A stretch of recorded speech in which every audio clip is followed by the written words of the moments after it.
La Sociedad Española de Radiodifusión presenta... Ser... ¡Viva la radio! Podcast. Siempre.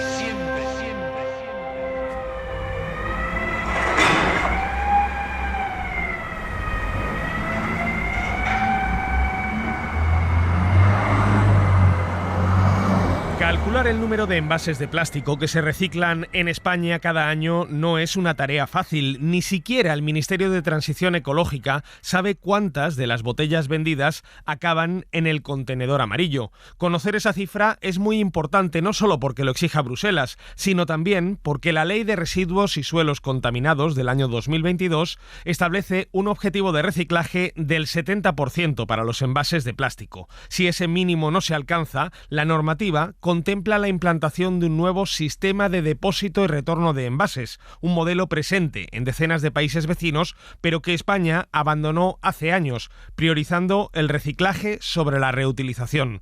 Javier Ruiz Martínez, compañero de la sección de sociedad de la cadena SER, ¿qué tal? Muy buenas. Hola, Bayo, ¿cómo estás? ¿Tú reciclas bien?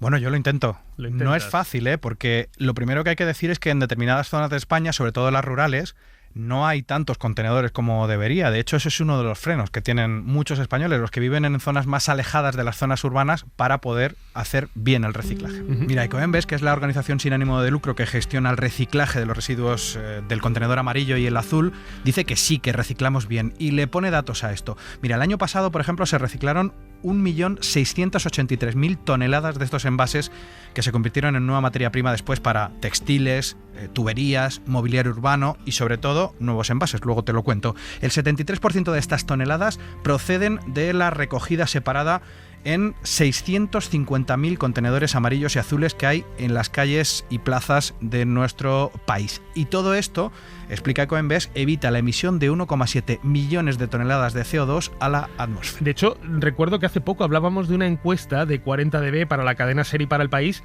que decía que un 13% de los españoles encuestados asegura que no recicla. No sé si dan alguna razón para esto. Sí, en la mayoría de los casos es esta que te decía al principio. No lo hacen porque dicen que no tienen contenedores de reciclaje cerca de sus casas. Esto pasa sobre todo en comunidades autónomas como Galicia, es la que estaba señalada más en rojo en el mapa, debido sobre todo a estas zonas, amplias zonas rurales que tiene, también en Asturias y en otras comunidades autónomas. Pero la mayoría de este 13% que dice que no recicla, dice que es porque cree que los materiales reciclados no se procesan adecuadamente o se mezclan en las plantas de reciclaje. Cristina Muñoz, de Ecoembes, le preguntamos por esto y dice que no es cierto. Es verdad que es una actividad que está muy consolidada, muy asentada, pero todavía existen algunos mitos o ciertas dudas. Uno de los mitos extendidos, por suerte cada vez menos, es que todo se junta, no vale para nada, no se convierte en nuevas cosas, ¿no? No es cierto. Los residuos del contenedor amarillo, una vez que se recogen por los ayuntamientos, se trasladan a plantas de selección, donde se separan por tipos de material, y de los tipos de material se llevan a recicladores, instalaciones como esta, en las que se tratan para convertirse en nueva materia prima y fabricar o bien nuevos envases o bien nuevos productos. Este es el punto de vista oficial, Bayo, el de Ecoembes, pero también hay otras miradas críticas de lo que se está haciendo en España, sobre todo con el plástico. Me he leído el informe de la llamada Alianza Residuo Cero, que forman distintas organizaciones medioambientales de nuestro país. Dice que todas las botellas de plástico de bebidas de menos de 3 litros que se ponen en el mercado en España, solo el 36% se recogieron de manera separada en 2021. Está muy lejos del objetivo que marca la Ley de Residuos para este año pasado, para 2023, que era del 70%. Solamente la mitad. ¿Y por qué es importante una cifra tan concreta? Mira, esta cifra es importante porque si se confirma que se está incumpliendo la Ley de Residuos, esa misma ley obliga a los productores a implantar lo que se llama el sistema de depósito y retorno para latas, para botellas, para brick, es decir, la práctica de devolver el casco. La están usando en 50 países del mundo y hay muchos expertos en reciclaje que dicen que es así como se debería hacer. Es decir, que en vez de tirar el brick al contenedor, lo que tendríamos que hacer es llevarlo a algún punto donde se reciclara in situ. Julio Barea es portavoz de la Alianza Residuo Cero. Julio, ¿qué tal? Bienvenido a Código de Barras. Hola, muy bien, es un placer estar con vosotros. Y nosotros encantados de tenerte hoy en el programa. ¿El sistema de depósito y retorno sería la opción más apropiada para manejar esta problemática del reciclaje en España, que, como nos decía Javier, puede que se esté quedando por debajo de los niveles marcados por la Ley de Residuos? Pues efectivamente esta sería una de las soluciones, no la única, pero sí que una de las más efectivas, porque ya lo habéis nombrado, ¿no? En más de 50 países se está utilizando y fijaros, se están recuperando en esos lugares más del 90% de estos envases, ¿no? Sobre todo envases de botellas, brick, bueno, lo habéis comentado. Y además, más que eso, se están recuperando los materiales con muy buena calidad, porque en nuestro país efectivamente se utilizan los cubos amarillos, en el mejor de los casos, pero claro, ahí va todo mezclado. Y lo que no nos ha dicho Coembes es que pues prácticamente la mitad de lo que va al cubo amarillo no debería de estar en el cubo amarillo porque no son envases. Entonces, bueno, pues esto también dificulta la recuperación. Nosotros somos de la idea de que el usar y tirar se tiene que acabar. Lo que tenemos que tener es envases reutilizables y retornables y rellenables. Esto es lo que teníamos antes. Y la única manera de poder disponer de este sistema de forma masiva, pues como es, pudiendo devolver el casco, que alguien lo coja, alguien lo lave, alguien lo higienice, alguien lo vuelva a llevar y lo vuelva a traer a la tienda, con lo cual ese es el sistema. Tenemos que tener envases reutilizables. Y me diréis, bueno, esto se hacía con el vidrio. Sí, por supuesto, el vidrio se tiene que seguir metiendo en ese sistema, pero en muchos de estos países que habéis nombrado, el propio plástico también es retornable, rellenable y reutilizable. ¿Por qué? Porque, bueno, las botellas son un poquito más gruesas y se pueden utilizar estas botellas de refresco, de agua o de lo que sea, bueno, pues hasta 40 veces. Fijaros la ventaja que esto supone. Estaríamos hablando en ese caso, Julio, de reutilizar esas botellas con un lavado, una higienización lógica, pero no el descomponerlas en trocitos, fundirlas y refundirlas en una nueva botella.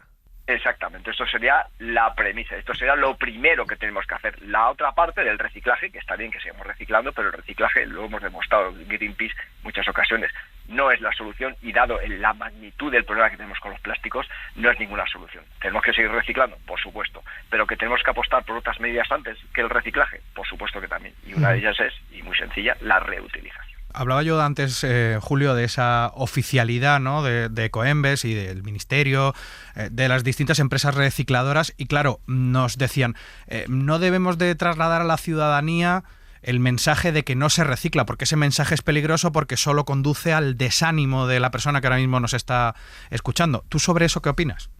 Por supuesto que no, por supuesto que no. Nosotros tenemos que seguir separando lo máximo posible, eso está claro. Nosotros no pedimos o no estamos diciendo que el reciclaje es un desastre, ¿no? Está claro que el reciclaje es necesario, pero no es, o no se puede basar todas nuestras expectativas de recuperar los materiales solo en el reciclaje, porque lo estamos viendo, no funciona, no es lo suficientemente efectivo, no es lo suficientemente, pues capaz de recuperar todos esos materiales, lo estamos viendo, ¿no? Y hay precisamente este estudio que estamos diciendo, incluso la recuperación de esos materiales es deficiente, es poca y además de mala calidad, que esto nunca lo decimos, pero es que ahora mismo, para poder rehacer una botella, por ejemplo, de PET, una botella pues de refresco, una botella de agua mineral, bueno, pues necesitar ese PET recuperado, que tampoco lo hay, no hay suficiente, no lo hay ni en cantidad en nuestro país, ni en calidad. ¿Y sabéis de dónde tiene que venir esto? Pues viene de otros países, como por ejemplo Alemania, que tiene un sistema de devolución y retorno en el cual pues se recupera mucho mejor esa materia. Julio, hablabas hace un momento de los plásticos y las botellas PET, en las que suele venir los refrescos o el agua embotellada, y que forma parte en gran medida de esa separación de residuos que hacemos en casa, porque nuestro compañero Javier ha estado precisamente visitando, Javi, una planta donde se dedican no solamente a separar, sino a reciclar parte de ese plástico que luego se convierte en otros objetos, no sé si en otras botellas, ¿verdad? Efectivamente, es un lugar, en realidad son dos plantas en los que les llega ese plástico ya separado para lo que ellos llaman reciclar. Ahí sí que estaríamos hablando verdaderamente de reciclaje. Un reportaje, Bayo, muy ruidoso. He estado no en una, sino en dos plantas, porque en realidad el reciclaje, este proceso es mucho más amplio, en dos plantas que están en Tarancón, en Cuenca, y en las que el responsable de una de las fábricas me enseñó, y esto era lo que te quería contar, las balas de plástico reciclado que entraban a la planta. Y cuando estábamos viendo una de esas balas, imagínatela gigantesca, llena de botellas de distintos tipos, de distintos colores, me fijaba yo en una cosa, y hacía una cosa que hacemos mucho los periodistas, que es interrumpir al que está hablando. Y esto es lo que pasaba. Y entonces a nosotros nos llega una mezcla donde aparecen botellas, aparecen bandejas, puede aparecer algo de Tetrabric, nunca supera un 6, un 7%. Eso digo, eso que veo ahí rojo parece un Tetrabric de tomate. O sea que claro, eso no debería de estar ahí. En un cierto porcentaje puede venir. No hay ningún problema. Nosotros somos capaces de, independientemente del mix que tú traigas en la vara, sacar siempre la misma calidad. Con lo cual, que venga un porcentaje de Tetrabric, no hay ningún problema. Yo lo separaré y se lo mandaré a un Y reciclador. con mucha paciencia nos contaba, ya ves que yo le señalaba que había un bote como si yo estuviera descubriendo ahí un poco la pólvora y por si acaso se rompía la cadena de reciclado, pero ya has visto que no, que además tienen máquinas y muy modernas para separar ese brick de tomate para que, digámoslo así, no ensucie el resto de la mezcla. Métodos mecánicos y luego utilizamos detectores ópticos que a través del espectro de la luz que pasa a través del producto podemos diferenciar tanto el color como el tipo de material. Detectores ópticos, esto es un robot, no es una persona, ¿no? Es un robot y aparte ahora con algo que está muy de moda, que es la inteligencia artificial, tenemos un software que es capaz de reconocer incluso las formas de si es una botella o si es un tetabric o si es una bandeja de frutas. Javi, tú estos audios los estás preparando porque estás, de hecho, actualizándote con un reportaje para Crónica 24/7 que vamos a poder encontrar muy pronto en la plataforma de podcast de Ser Podcast, ¿no? Así es, 24/7 y un reportaje amplio en el que hemos hecho esta visita, un reportaje en el que vamos a intentar contar cómo esa niña de Murcia de 10 años tira la botella de plástico a la basura, al contenedor amarillo, y de repente en un pueblecito de Cuenca, un señor como Antonio nos devuelve en la mano otra botella, en este caso para llevarla a una factoría de una conocida marca de botellas de agua envasada. Julio, está claro quién pierde con un mal sistema de reciclaje, un sistema ineficiente, que son los consumidores, es el medio ambiente, somos todos. Pero ¿quién gana con este sistema que hay implantado actualmente en España?